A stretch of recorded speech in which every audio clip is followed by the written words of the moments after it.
hoje, seguindo nossa sequência aqui no Moodle, eu até deixei aberto aqui o Moodle, né, a gente vai aqui, CAT 341, a gente vai dar sequência na aula 2, e aí já tem uma prática para a gente fazer. Tá? Então, a parte teórica aqui, eu acho que não vai ocupar muito tempo, não, para a gente já abrir os programas, ver como é que funciona, fazer o primeiro código, abrir algum exemplo, né, e ver como é que simula. Então, esses 3 programas aqui, todo mundo já tem que estar com eles aí instalado. O MPLAB XIDE, o compilador aqui XC8 e o PIC Simulator Laboratório. Vamos lá. Então, vamos falar um pouquinho aqui. Vamos falar um pouquinho, então, de arquitetura e pinagem do microcontrolador PIC. Tá?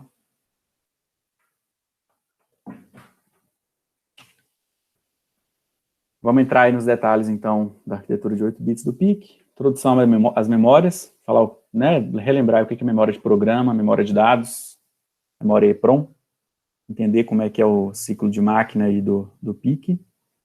E como exemplo, né, hora a gente vai usar aqui o PIC 18F4550, eu já vou até alterar isso aqui.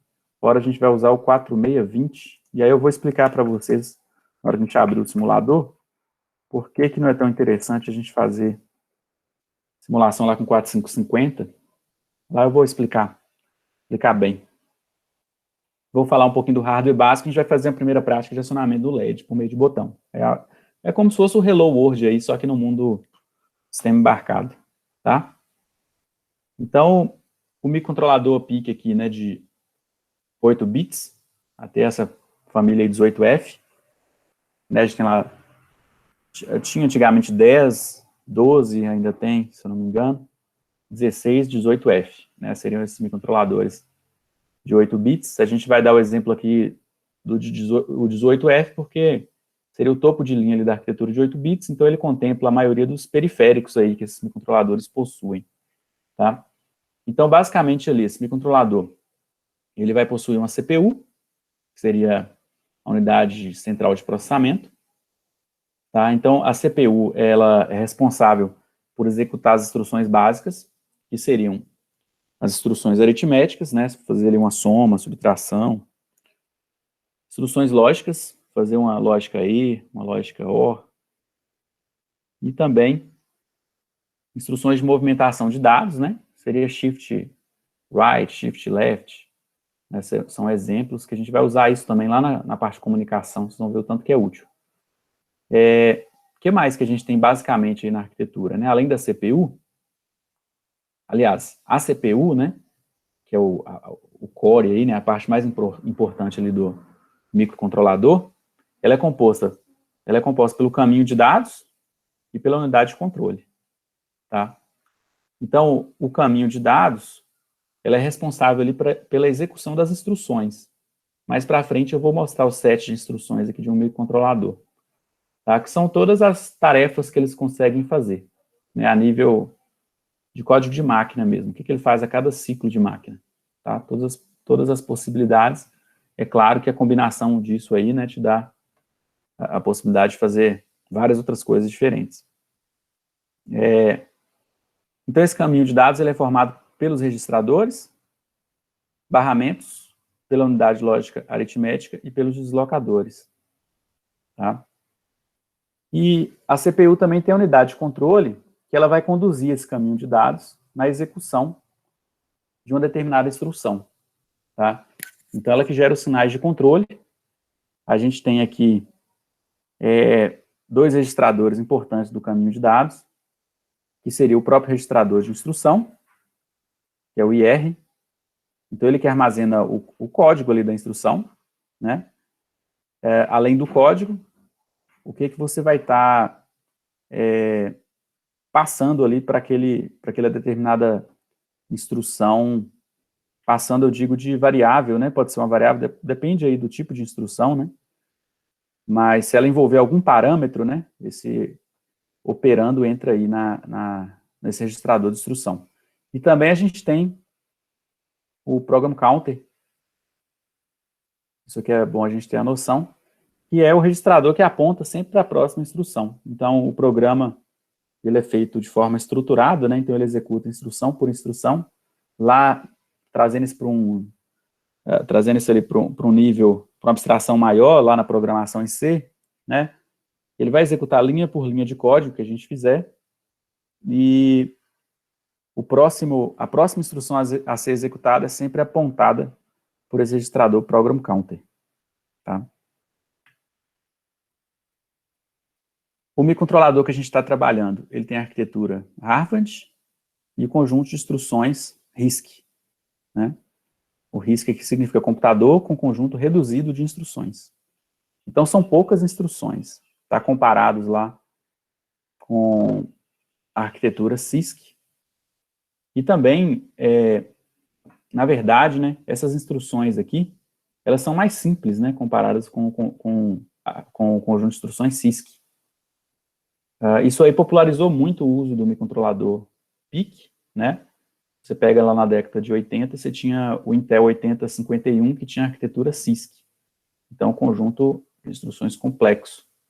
Tá? Então, acaba que a tarefa lá para o programador, programando lá esse microcontrolador em assembly, ela ficava muito mais difícil comparado com o conjunto de instruções RISC. Você pegar ali um microcontrolador que tinha lá ali em torno de 30 instruções, né, e as instruções bastante simples, isso aí favoreceu a popularização do microcontrolador PIC, tá? E hoje, quando você fala de microcontrolador, né, a maioria deles aí é sempre a arquitetura RISC. O que caracteriza essa arquitetura aqui, Harvard, né, seria você ter a CPU aqui, centralizada, e ela tem acesso simultâneo aí, entre aspas, tanto à memória de programa quanto à memória de dados, né? Então, as memórias de programa e de dados, elas estão alocadas de forma separada, ao contrário lá da Von Neumann, né, que a gente tem um bloco de memória só, tanto para a memória de dados quanto para a memória de programa, tá? Então, a memória de programa vai ser onde a gente vai guardar nosso código. Já a memória de dados, ela é usada lá para alocar variáveis, para fazer configurações de periféricos, né? Seria a memória, como se fosse uma memória RAM, ela serve aí, ela tem registradores tanto de uso geral quanto de uso especial. O geral para alocação de variáveis, especial para configurar todos os periféricos do microcontrolador, tá? Então, essa arquitetura com memórias separadas, ela favorece o paralelismo. A gente vai ver mais para frente, que no caso do PIC, de 8 bits, o pipeline dele é de 4 níveis, né? Então, a gente precisa de 4 ciclos de clock para executar uma instrução. E durante esses 4 níveis aí, né? Enquanto ele está lá acessando na memória, ele acessa na memória de programa qualquer instrução que ele tem que executar, então isso vai fazer com que ele use ali a CPU. A CPU pode acessar alguma variável, por exemplo, lá na memória de dados, até ele terminar e dar a resposta lá no acumulador do resultado daquela instrução, por exemplo, né? Mas antes dele dar aquele resultado, ele já começou, ele já buscou qual que seria a próxima instrução lá com o program counter e já começou a executar ela, de modo que a cada 4 ciclos de clock sempre ele entrega uma instrução, tá? Aqui está basicamente também de forma mais detalhada, né, essa arquitetura aqui do microcontrolador PIC. A gente tem aqui a memória de dados separada da memória de programa. A memória de programa nesses microcontroladores 18F, né, 16, vão ser sempre memórias flash, tá? Aqui está um exemplo com 32K words, né, 32K palavras, e uma memória de dados aqui, ó, bem curtinha também, né, a gente está no mundo dos microcontroladores, ela tem só 4 kilobytes aqui de memória RAM, tá certo? O que limita aqui a arquitetura de bits, às vezes, aquele opcode lá da instrução, ele tem mais de 8 bits, né? Chega a ter aqui 14. Mas só que o gargalo aqui está no acesso à memória de dados, né? Que seria feito só a cada 8 bits. Tá certo?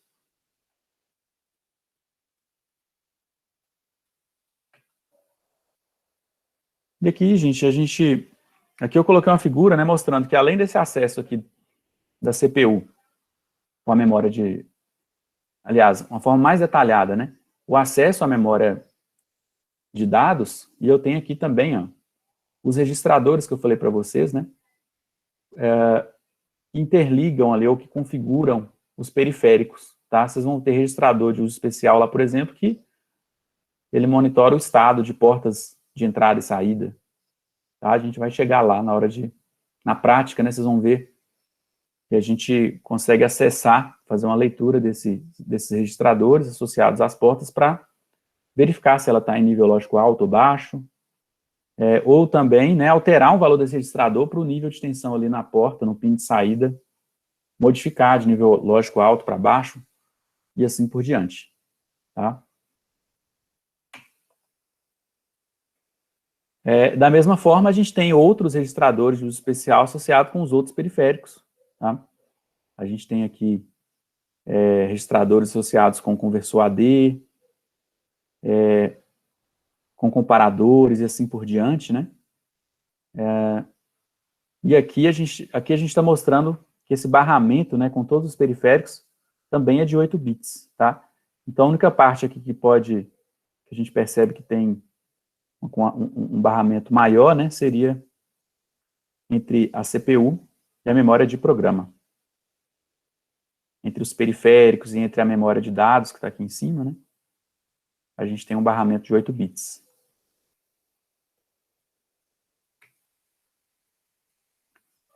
Falando mais um pouquinho das memórias, né, agora eu vou dar o exemplo do 18F, vocês vão ver que é bem parecido também com o 4620, que a gente vai usar para simular lá no PicSimLab, mais o 4620, ao invés do 4550, porque o 4550 tem a USB nativa, e aí os pinos dele reservados lá para fazer a comunicação, acaba limitando a gente de usar alguns periféricos lá da placa PIC Genius, lá no simulador, tá? Mas são PICs da mesma família, né, 18F, então é bastante similar aí a característica de um e de outro, tá?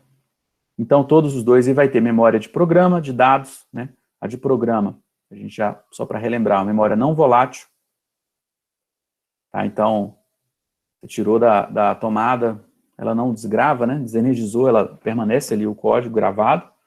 Memória de tipo flash, e é onde a gente deixa o nosso firmware, onde a gente vai gravar o firmware.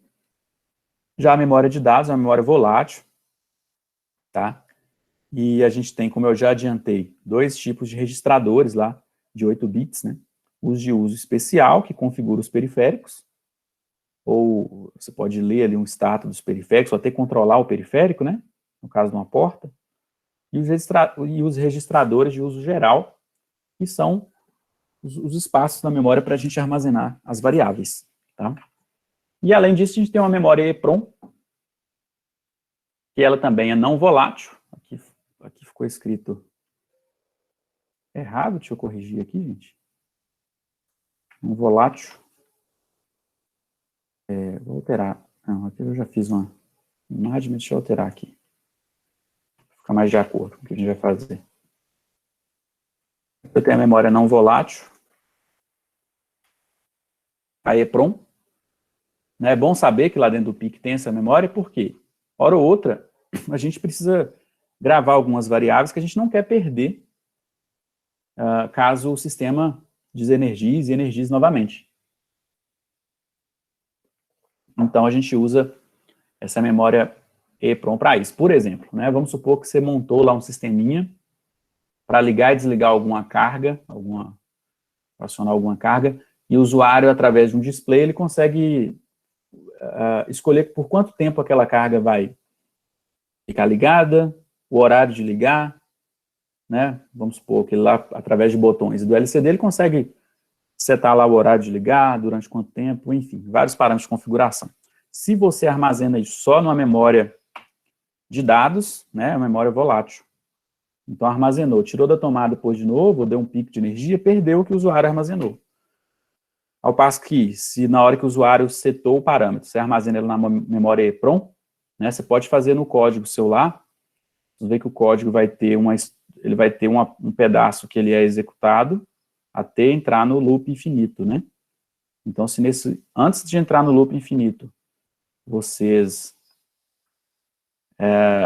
fizerem a leitura do último valor gravado na EEPROM, né, para aqueles parâmetros, você consegue fazer com que o sistema recupere ali os valores ajustados pelo usuário, tá? Mesmo aí num pico de energia, ou se desligou o equipamento, ligou novamente, tá? Para o PIC aqui em exemplo, né, 4620, então ele tem, de novo, arquitetura Harvard, memórias separadas, programas e dados, um conjunto de instruções reduzidas, é um dispositivo de 8 bits, dotado de 64 kilobytes de memória de programa, 3.968 bytes de memória RAM e 1.024 bytes de memória EEPROM. Então, assim, a gente tem que ter essa noção que, quando a gente está trabalhando com esses microcontroladores de 8 bits, essas memórias são bastante reduzidas, mas ainda assim, dependendo da aplicação, dependendo dos requisitos lá do projeto, do sistema, a gente falou na aula passada, a gente consegue fazer muita coisa com isso aqui, tá? Claro, né, pensando aí já em manipular a imagem, fazer captura de áudio, fazer cálculos matriciais muito complexos, aí vocês vão ter que subir de arquitetura, tá? Vai lá para a arquitetura de 32 bits, já passa lá para um ARM, algo mais poderoso. For rodar, né, algum algoritmo de inteligência. Aqui, pessoal, vamos falar do ciclo de máquina, então. Eu já adiantei lá a questão do PIC, que ele tem 4 níveis de pipeline, do PIC 18F, né? E o que seria esse pipeline, né? Ou paralelismo. Aí tem um exemplo aqui clássico para explicar o que é o paralelismo. Imagine ali que você tem 4 pessoas A, B, C e D, e elas vão usar uma lavanderia, tá? E elas têm que fazer a tarefa. Cada um tem uma sacola de roupa, eles vão fazer a tarefa de lavar, secar e dobrar. Lavar leva 30 minutos, secar leva 40 minutos, e dobrar leva 20 minutos. Um sistema sem paralelismo nenhum, né? Cada usuário ia fazer as 3 tarefas em sequência, né, sempre que o usuário anterior finalizou as 3 tarefas. Tá? Então, dessa maneira aqui, né, o primeiro lava, seca e dobra. Só quando termina o segundo começa a fazer essas tarefas, a gente começaria aqui 6 horas e até o quarto terminar, isso aqui ia levar até meia-noite, tá? Se eu introduzir um paralelismo, então aqui está sem pipeline, aqui com pipeline. Se eu introduzir o paralelismo, né, à medida que a lavadora ficar disponível, o segundo usuário já usa, à medida que a secadora ficar disponível, o segundo já usa, e a mesa lá para dobrar já fica disponível, o segundo já usa, e assim por diante, né, eu consigo reduzir bastante o tempo de execução. Então, ele começaria às 6, ao invés de terminar meia-noite, vai terminar 9 e pouco ali. Tá? Então, essa é a ideia, né, desse paralelismo, que a gente consegue atingir com as memórias separadas. Tá? Aqui no microcontrolador PIC, como eu já adiantei, o pipeline dele possui 4 níveis, tá? Ao mesmo tempo que uma instrução é executada, a próxima instrução é localizada e carregada no registro de instrução IR em um único ciclo de máquina, né? E esse ciclo de máquina é dividido em 4 fases. Então, como exemplo, se eu estou usando lá um oscilador de 20 MHz, qual que seria a frequência do ciclo de máquina, que eu chamei aqui Fmac, né? Eu tenho que pegar a frequência do oscilador, se for um cristal externo, dividir por 4. Então, apesar de você estar lá com um cristal de 20, lá dentro do microcontrolador, a CPU executa as coisas, né, em 5 MHz, tá? Você faz o inverso disso aqui, você tem qual que é o período do ciclo de máquina. Tá bom? Então, o período do ciclo de máquina é 1 sobre a frequência de máquina. Aqui está a pinagem do PIC que a gente vai usar para simulação, 4620. Os pontos de atenção aqui, né? É saber se o Master Clear está habilitado ou não. Vocês estão vendo que os pinos, eles possuem várias funções. O mesmo pino é Master Clear, VPP é uma função para fazer a programação do PIC, da memória flash dele, usando a gravadora.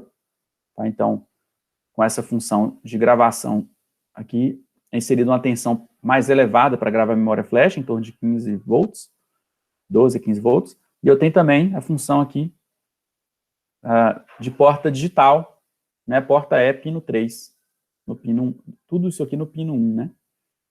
Desculpa, seria o bit 3 da porta E, né? E aqui no pino 1.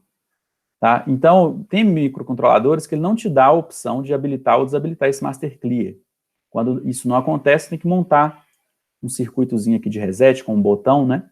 Sempre que você aperta o botão, o microcontrolador reseta. Ou simplesmente só energizar o pino 1. Vocês estão vendo que a lógica é invertida. Então, na verdade, para manter o microcontrolador funcionando, você tem que energizar nível lógico alto o pino 1. Tá certo? Nível baixo, ele reseta.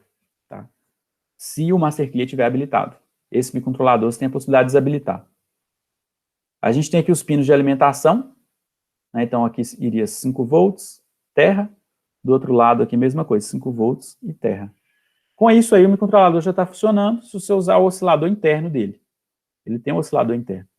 Se você quiser usar um oscilador externo, você liga ele aqui, ó, OSI1 e OSI2. Aí aqui iria ser o circuitozinho com cristal. Né?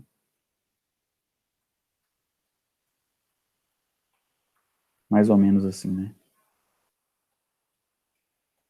Aí aqui ainda ia 2 capacitores ali para dar mais precisão aqui no circuito. Conforme indicação lá do datasheet, né? Então no datasheet, de acordo com o cristal que você está usando, ele te diz qual que é o valor desses capacitores aqui que você tem que usar. Aqui ficou parecendo outro capacitor, mas não é não, tá? Então é isso aqui, gente, né? O hardware básico para a gente fazer a ligação está aqui, ó. Né? Uma observação é que para todo CI, né, pra gente, é indicado colocar um capacitor de desacoplamento. É um capacitor ali próximo do pino de alimentação para o terra. Se não indicar no datasheet qual capacitor usar, a gente usa aqui 100 nanofarad, né, ou 0,1 microfarad. Então aqui eu tenho um circuito, um microcontrolador com a função master clear desabilitada. Já nesse de baixo aqui, né, além da alimentação e terra, se eu tiver a função de master clear, eu posso montar esse circuito aqui, ó, com um botão, né? Então eu tenho uma resistência de pull-up ligada aos 5 volts. Sempre que o botão não estiver pressionado, o master clear, que é barrado, ele está em 5 volts, então o PIC está funcionando. Se eu aperto o botão aqui, esse barramento vai para a terra, então o PIC reseta. Tá? Se você não quiser pôr o botão, você coloca 5 volts no master clear, que vai estar tudo funcionando. Com relação aos circuitos de oscilação, né? O circuito de clock. A gente vai ter bits de configuração inicial, que a gente chama de fuses, lá no nosso programa, né? O que é isso, né? São registradores que você só tem a oportunidade de configurá-los na hora da gravação, tá? Então, é bit de configuração inicial. Um deles é qual oscilador você vai usar, né? Você vai usar um cristal externo ou vai usar o oscilador interno? Se for o externo, você tem opções de velocidade diferentes, né? Esse microcontrolador aí, ele vai até 20 MHz. Vocês vão ver que tem uns que tem ainda bloco PLL, né, que você consegue aumentar isso aqui para 48 MHz. Então, o bloco PLL é um multiplicador de frequência que tem interno em alguns microcontroladores. Mas aqui a ideia é a seguinte, né, se você for usar a frequência mais baixa, né, principalmente prezando por baixo consumo, então cristais ou circuitos externos aí de oscilação até 20 kHz, o fuse é LP.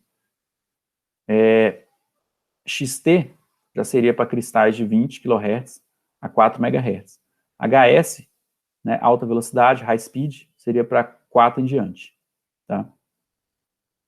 Com relação aos periféricos, né, portas de entrada e saída, por exemplo, a gente vai ver as primeiras aplicações, né, para ligar a LED, acionar LED na prática de hoje, display, LCD, então, display de 7 segmentos, LCD. A observação que eu fiz aqui é que a gente sempre deve olhar ali qual que é a máxima corrente que aquele microcontrolador consegue fornecer ou absorver num pino, tá? Então, o consumo de um LED, por exemplo, em torno de 10 a 20 mA. Mas tem que ver se o pino lá do microcontrolador consegue acionar esse LED sem necessidade de nenhuma interface, né? Geralmente aí é em torno de 25 mA aqui, nesse encapsulamento DIP, né, que ele consegue fornecer. Tá? Vamos entrar então agora, gente, na parte de simulação. Então a gente já vai abrir o programinha para ver alguma coisa funcionando, tá? O que a gente vai usar para fazer as práticas?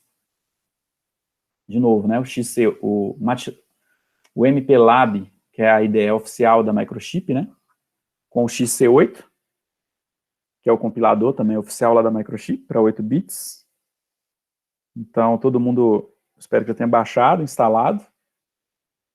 E a gente vai simular o microcontrolador usando esse programa PixinLab aqui. Ele tem essa cara aqui, ó.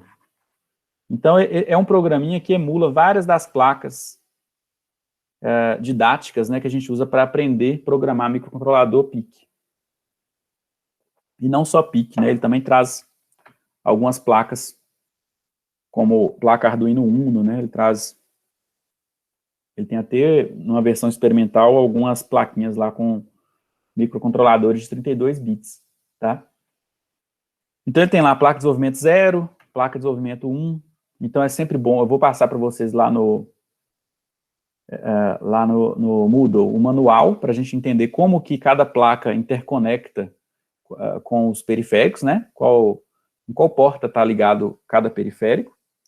Então tem placa de desenvolvimento 1, 2, 3 e a 4. A gente vai fazer as práticas mais nessa 4, que é a PIC Genius.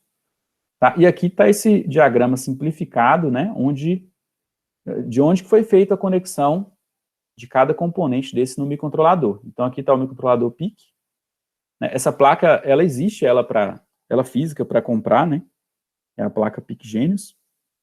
E ela tem basicamente aqui 4 displays de 7 segmentos, um display de LCD, nessa telinha que a gente consegue até escolher um de 4 linhas, né, um LCD maior. Aqui a gente configura qual que vai ser a frequência, qual que vai ser a frequência do oscilador, do microcontrolador, né, o oscilador está aqui, é um cristal externo. O PIC, a gente consegue mudar o microcontrolador aqui, clicando aqui em microcontrolador. Tem um teclado matricial aqui, tem um conjunto de LEDs aqui ligado à porta D, tem outros LEDs ligados à porta B, tem botões aqui também ligados à porta B0, B1, B2, B3, B4, B5, aqui tem o A5. Ele tem aqui um sisteminha com um ventilador, sensor de temperatura e resistência de aquecimento. Tem um buzzer, né, para emitir alguns sons. 2 relés de acionamento. Tem comunicação UART, comunicação serial. Na verdade, é uma comunicação RS-232, porque aqui a gente tem um MAX 232, né, que altera os níveis de tensão da UART TTL para RS-232. Aqui eu tenho um CI de calendário, o DS1307, e aqui eu tenho um outro CI de memória, né, o 24L004, e esses 2 elementos aqui, eles estão ligados ao microcontrolador, né, através do barramento I2C, tá? Além disso, eu tenho um potenciômetro aqui, com esse slide, outro potenciômetro aqui, ligado à porta analógica do microcontrolador, e eu tenho aqui a saída de PWM, essa barra progressiva aqui me dá a saída de PWM que aciona o aquecedor, o heater, e essa outra aqui que aciona o ventilador. Então, o ventilador você consegue variar a velocidade dele, tá? E aqui embaixo, né, ele informa qual que é a temperatura daquele sensor ali, LM35. À medida que você aciona o heater, a resistência de aquecimento, a temperatura aqui desse sensor vai aumentando. À medida que você aciona o cooler, né, ele vai diminuindo a temperatura desse sensor de temperatura aqui. Diminuindo a temperatura do sistema. Então dá para a gente até fechar a malha aqui e fazer uma prática de controlador PID, tá? Então basicamente é isso, a gente vai, à medida que a gente for mexendo, a gente vai vendo os detalhes aí da placa, né? E é legal, é importante a gente saber aqui em qual porta, né, cada dispositivo desse está ligado, porque lá no firmware a gente tem que configurar. Se eu quero ligar um LED, né? Qual LED? Ah, vai ser o LED da porta do pino B0, né? Do bit B0 aqui. Tá certo? Então, eu consigo acionar esse LED porque fisicamente ele está ligado ali ao B0, né? Então eu não tenho um LED aí na porta C, é impossível. Né? Na C a gente já tem ventilador, a ventoinha. Essa ventoinha também tem um sensor infravermelho, né, o tacômetro aqui para medir a velocidade que ela gira, tá? A gente vai ver esse detalhe também. Então é importante a gente perceber onde cada coisa está ligada, né, em qual porta, para a gente fazer o código nosso de acordo com isso, tá? E, pessoal, como vocês estão vendo que são muitos periféricos ligados a um microcontrolador só, que só tem 40 pinos, né? Qual que foi o artifício usado? Tem dois conjuntos de chaves aqui, ó. Dois conjuntos de chaves, né? Que você consegue habilitar um periférico ou não, ou outro, desabilita um, habilita outro, e assim por diante, né? Então, aqui está o detalhe, né, de o que cada switch desse aqui, né, faz, né? O primeiro aqui, ó, você liga e desliga o LCD, por exemplo, tá? Para ligar os LEDs, por exemplo, aqui a gente tem que acionar esses dois últimos. Então, à medida que a gente for mexendo, a gente vai aprender sobre isso, né? Os displays já estão aqui, ó. Né? Display 1, 2 e 3. Sensor de infravermelho. Display 4 também. Sensor de temperatura, ventoinha. Portas analógicas, né? Para acionar tem que ligar esses dois bits aqui, ó. Essas duas chavinhas, né? Desculpa. Então, à medida que a gente for fazer na prática, eu vou mostrando para vocês. Outra possibilidade, né? Legal aí desse simulador, são as partes separadas. Então, a gente pode abrir aqui essa ferramenta de partes separadas, onde eu tenho vários periféricos ali que eu posso conectar com o meu microcontrolador ali na plaquinha. Né? Tem servomotor, botões, potenciômetros, um joystick aqui, tem displays diferentes, tá? Então a gente vai poder explorar isso aí também.